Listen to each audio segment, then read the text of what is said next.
A e dini që ka një teknologji shumë të fuqishme të thënë që në gjenes, nëse doni që disa situata dhe disa persona të mos arrin kur tek ju, që juve disa situata dhe disa persona të mos ju bezdisin dhe të mos ju shqetësojnë, kjo është fuqia e lutjes. Lutja është një nga teknologjitë më të fuqishme të shpirtit për të lidhur direkt me Zotin, dhe lutja nuk është të lutem bëj që kjo gjë mos të ndodhi sot, të lutem bëj që ky person të largohet nga jeta ime. Kjo nuk është lutje.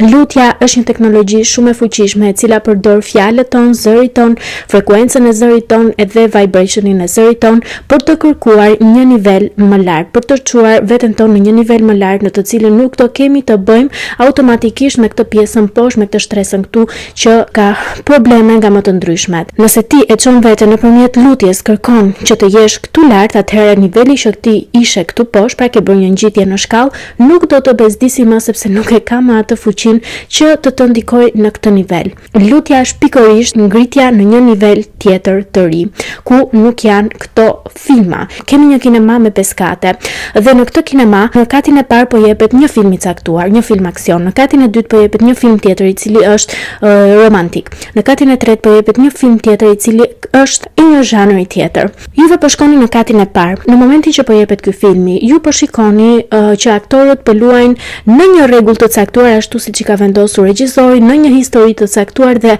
nëse ti i ulur aty si një person i cili po ndjek këtë filmin, nëse ti do t'i bërtasësh me të madhe aktorëve, mos e bëj këtë sepse unë e di që ky aktori tjetër do të bëj këtë gjë sepse kështu e pash edhe ti nuk e di këtë gjë. Është budallik, është e kot që ti t'i bërtasësh aktorit që të luaj një sken tjetër sepse ashtu e mendon ti më mirë. Kjo nuk është, kjo është të bësh atë lutjen, mos të ndodhi kjo gjë, ndërkohë që kjo gjë është e programuar që të ndodhi në këtë kat që ti ke vajtur të shohësh këtë film. E njëjta gjë pra në aspektin energjetik ndodh edhe në momentin kur neve kërkojmë që të mos ndodhi diçka në jetën tonë. Kjo nuk është lutje. Në këtë kat do të paraqitet ky film, do s'do ti. Ky skenar nuk ndryshon. Ky skenar është patjetër i përgatitur më përpara, i punuar, i përpunuar, dhe njësoj ndodh edhe në jetën tonë, pra kur neve duam që të ndryshoj një person.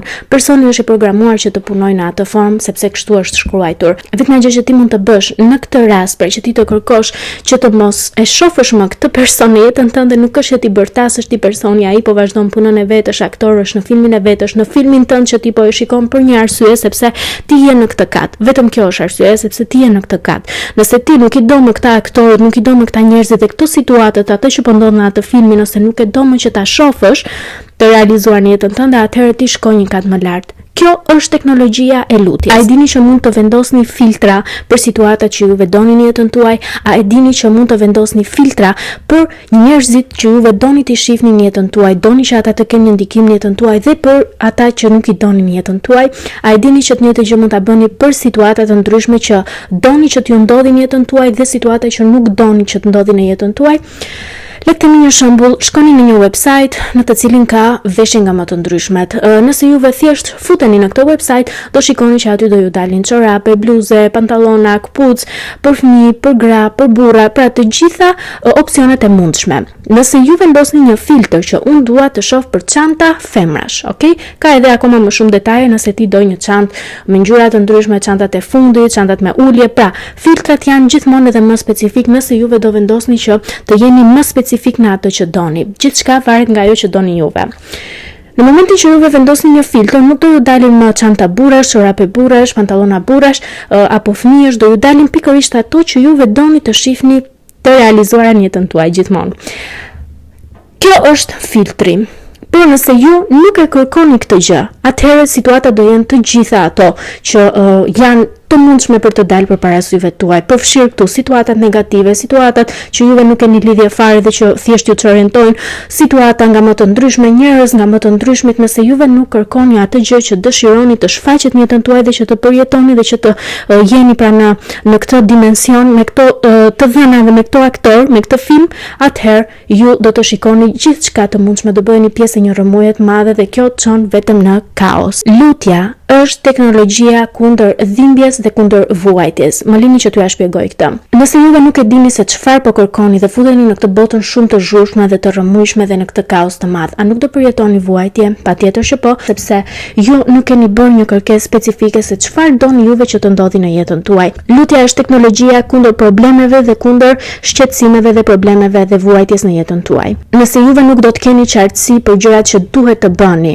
jeni në një situatë ku duhet merrni një vendim. Nëse juve nuk e keni të qartë se cili është vendimi që ju duhet të bëni, nëse jeni ndërmjet mendjes, ndërmjet trurit, ndërmjet mendimeve dhe ndërmjet ndjenjave tuaja dhe nuk dini me kë rrugë të ecni, në cilën rrugë të drejtoheni, sa më të paqartë të jeni, aq më shumë mundësi do ju dalin përpara dhe aq më të ngatruar do të ndiheni. Çfarë duhet që të bëni? Ashtu siç e ushqeni trupin tuaj, siç e ushqeni 3 herë në ditë, 2 herë në ditë trupin tuaj, siç e ushqeni me ujë, me vitamina, me minerale, me çfarëdo lloj, me fibra, ashtu duhet të ushqeni, ashtu duhet të kujdeseni edhe për aspektin tuaj shpirtëror, sepse mos harroni që nuk jeni vetëm një trup fizik, por keni një shpirt që ju drejton rrugën tuaj. Ky shpirt e ka të gjithë teknologjinë e mundshme, të gjithë të drejtën e mundshme që të lidhet direkt me Zotin, me krijuesin e këtij shpirti, e këtij trupi. Që ju nuk jeni thjesht një trup fizik, por jeni edhe një shpirt i cili ju drejton në rrugën tuaj dhe ka një qëllim për të përmbushur. Ky shpirt është patjetër i vendosur dhe i krijuar në mënyrë perfekte nga krijuesi, nga Zoti. Çfarë duhet bëni për të praktikuar lutjen? Në atë një orëshin tuaj, kur merrni kohë vetëm për veten tuaj, në atë kohë ju duhet që të thoni me zë, të kërkoni për qartësi krijuesin, Zotin, drejtohuni në çfarëdo lloj gjuhe që juve doni. Lutja përdoret në të gjitha gjuhët e botës, në gjuhën që juve keni mundësi që të shprehni veten tuaj më lirisht, sa më lirshëm dhe ti drejtoheni Zotit, ti drejtoheni krijuesit. Kjo nuk ka të bëjë me religionin, mund të jeni në çfarëdo lloj religioni dhe e quani Zotin krijuesin tuaj në atë formë që juve ndiheni më komod për ta pranuar. Disa e quajnë univers. Kjo vlen edhe për ata të cilët nuk besojnë në një Zot. Pra, nëse juve nuk besoni, le të marrim rastin ekstrem që juve nuk besoni në një Zot, në një krijues, atëherë bëni një pyetje në këtë aktivitetin tuaj fizik, në këtë një orshin tuaj. Bëni një pyetje, a mund të ma tregosh nëse ka Zot? Okej, bëni pyetjen sa më të thjeshtë, po bëni me zë. Në të njëjtën mënyrë që unë po ju shpjegoj juve dhe zëri im po arrin tek ju, në të njëjtën formë do arrijë edhe lutja aty ku duhet të arrijë. Dhe sa më shumë pyetje, sa më të qarta, sa më specifike këto filtrat në këto kategori, siç thamë edhe tek websajti, aq më të qarta do ju vinë edhe përgjigjet. Jepini 24 orë vetes tuaj dhe do shikoni që do ndryshojnë komplet ato programimet e ditës, ato programimet le të themi në universin tuaj. Janë 3 lutjet më kryesore, 3 lutjet më të fuqishme që njihen që në Gjenez. Lutja e parë është lutja e mbretit David. Kjo lutje ndodh për personat e cilët kanë një pushtet ndër personat e tjerë. Nëse do flasim pra për mbretërit, ose për personat e cilin qeverisin një vend, ose personat e cilin qeverisin një union, siç mund të themi personat që qeverisin BN, pra që kanë një grup shtetesh dhe brenda këtyre shteteve janë të gjithë njerëzit, pra duhet të vendosin për fatin e kaq shumë njerëzve.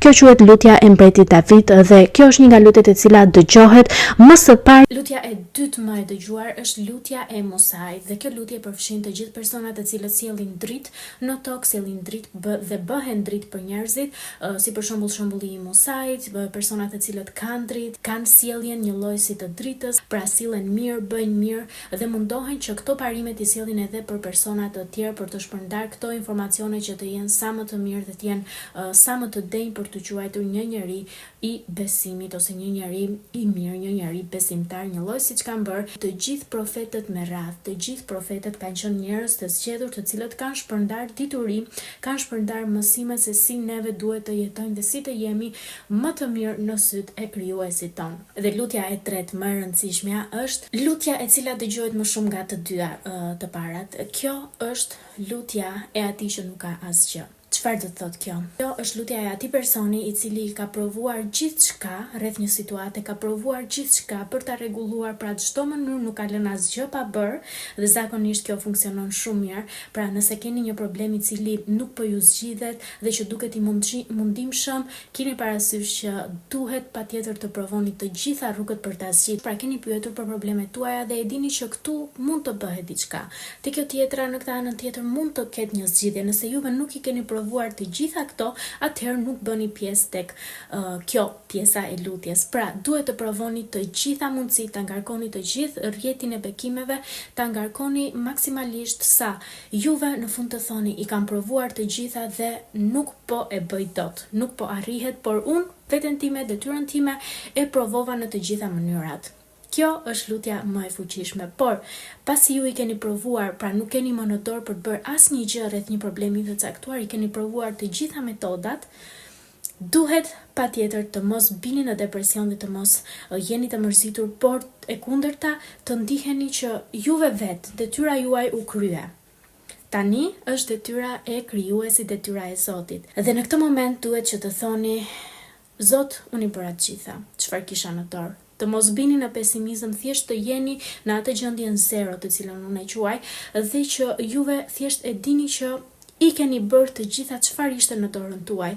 Kjo është lutja më e fuqishme, kur juve në këtë moment nuk ndiheni pesimist, absolutisht, thjesht ndiheni që keni bërë gjithçka që ishte në dorën tuaj dhe tani ngelet vetëm dora e Zotit, dora e krijuesit, dhe është në ky momenti kryesor dhe kjo është lutja më e fuqishme e cila dëgjohet kur juve keni provuar çdo gjë të mundshme që kishit në dorë, të gjitha mundësitë që juve ju thanë që mund bëhet në këtë formë, mund bëhet në këtë mënyrë, dhe në fund thoni, shiko Zot, unë i bëra të gjitha, vetëm ti mund ta ndryshosh këtë gjë. Por thjesht kaq. Jo të bini në pesimizëm, sepse kjo është ajo pika kyçe që e bën lutjen më të fuqishme se të mbretit David, më të fuqishëm se të profetëve ose lutja e Musait. Kjo është lutja që e ka në dorë secili person të gatshëm për ta bërë. Dhe do doja të më lini në komente një nga rastet tuaja që juve i keni provuar gjithçka të mundshme dhe në fund thjesht keni ngritur duart lart dhe keni thënë që i kam bërë të gjitha dhe më pas thjesht ju ka ardhur zgjidhja. Okej, unë juftoj që të bëheni subscribe dhe shihemi në videon e radhës me mësime të tjera. Bye.